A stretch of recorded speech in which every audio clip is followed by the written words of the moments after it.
नमस्कार, प्रणाम। हम आपके छोट भाई अनूप राय ओम।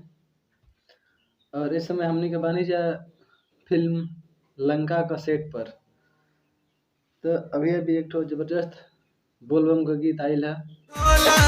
देवदार के डगार में 4 नंबर ठोकिहा जान। जेके गईले बाड़न बड़ भाई आकाश राज सैनी जी, और ई गढ़ा प्रोग्राम के विजेता भी रह चुकल बाड़न। और गाना का टाइटल बाटे कि सैया रोकी है जन। बहुत ही मस्त गीत बा और भैया उतने जबरदस्त आवाज में गईले भी बाड़न। तो आप लोग से विनती निहोरा बा कि ये गीत के सुनी जा।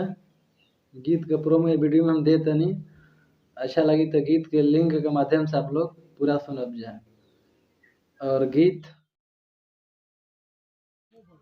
खुद के चैनल पर लॉन्च हुई।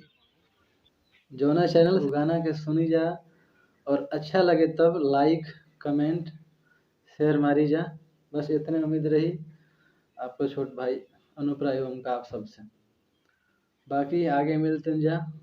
प्रणाम, नमस्कार। हर हर महादेव सावन में। जय हो।